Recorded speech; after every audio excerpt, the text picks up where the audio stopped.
Carrie Ross. Hello, everyone. Whoops, just bumped my teeth. Anywho, yeah. So I had what I believe Socrates referred to as a fucked up childhood. Yeah, I remember when I was in middle school, there was this popular girl who was really, really mean to me. But then I remember one day in math class, she just out of nowhere like threw up this hot pink goop. And I just remember thinking, ugh, why does she have to be so good at everything? So not fair. I remember this one time I was on the train and I had a hickey, and I noticed these older people were looking at me, and I was like, folks, it's not what you think. I have ringworm. And I was like, oh, wait a minute, that's gross. So I am not heterosexual, which is the easiest way for me to put that. But, you know how sometimes straight men will make those jokes, like, I like my women like I like Laffy Taffy, chewed up and terrified. I don't know. So I always like to make this joke. I like my men like I like Michael Bolton, not really.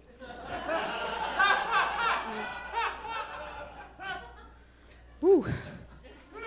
I'm a type 1 diabetic, and I have an insulin pump, and sometimes people will see it and they'll be like, oh my God, is that an iPod?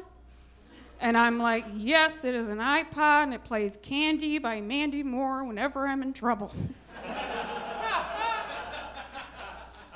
I remember I was in a session with my therapist once, and he was like, what's one thing that annoys you? And I was like, anything with Zach Braff in it that isn't a coffin.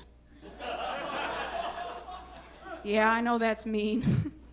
I remember I told that joke this one time, and then I walked outside, and I walked past this bench, and I wasn't wearing my glasses, and I was like, oh shit, was that Zach Braff standing next to that bench? But then I put my glasses back on. It was just a trash can. Same thing, right? Yeah, I remember my mom and I were at this like gay pride thing, and then this one guy pointed to my mom and he said, you look like a lipstick lesbian. And then he pointed to me and said, but you look like a chapstick lesbian. And I was like, okay, fair enough. I always like to say that life is like a box of sugar-free chocolates because you will have diarrhea. I don't know when exactly, but it's gonna happen. Yeah. I remember I was in this really crowded deli in New York once, and the woman in line in front of me kept giving me like really dirty looks. Then she eventually turned around and yelled, "This is a Polish deli," right in my face. And I don't know why she did that, but it was annoying. So for the rest of the day, whenever I was annoyed, I would just yell, "This is a Polish deli." It was interesting. I was in a session with my therapist, and I was like, "This is a Polish deli." And he was like, "No, it's not." And I was like, "Well, it might as well be, because you should have your carpets cleaned, man." That is disgusting. Yeah. All right, so here's a funny story about queefing. I remember when I was in the psych ward, and this girl named Beth, she was like, "I can queef on cue." And then she did it, but one of the male assistant people was like walking past, and he just threw up everywhere. And I was like, come on, it's not that bad. It's not fair at all. Okay, this is kind of dark, but my ex-girlfriend went to Bunker Hill Community College, which is the same college that one of the Tsarnaev brothers went to, like the Boston Bombers. And I was like, man, that should just be their slogan. Bunker Hill Community College, sometimes we make psychopaths. Sorry, is that too much? I don't know. I'm originally from Detroit, Michigan, home of the Insane Clown Posse. Is anyone else down with the clown in here? No? It's just me?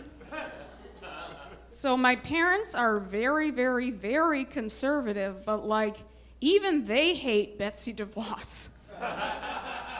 I don't know. My parents were at this Michigan Republicans thing, and Betsy DeVos was there, and my mom had been drinking, and so she just walked up to Betsy DeVos and was like, and called her a twerp, which is like the most Republican kind of insult, twerp or doofus. Yeah, they're nice though. So I'm actually related to the guy who was Lizzie Borden's attorney. His name was Andrew Jackson Jennings, and I don't know a whole lot about him, but given who I'm related to, probably a fuckboy. I don't know. Yeah.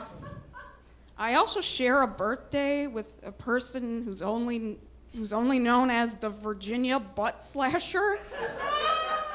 And I was like, yeah, of course. That makes sense. I remember I went to space camp when I was younger, and there was this really mean kid named Barnaby, and my mother always said that if a boy was mean to you, it meant that he loved you, but this kid Barnaby would do like weird fatal attraction shit.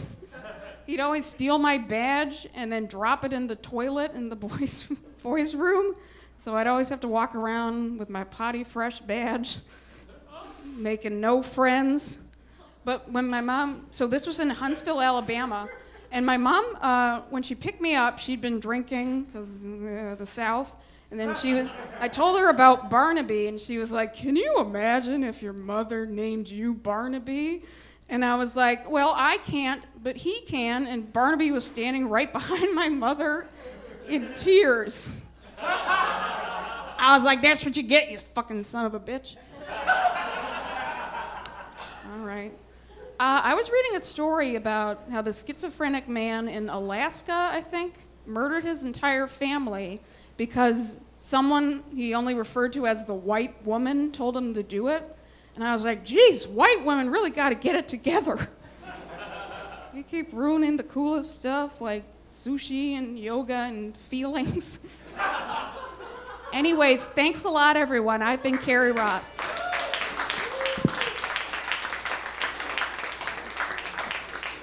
Carrie Ross, ladies and gentlemen. Carrie.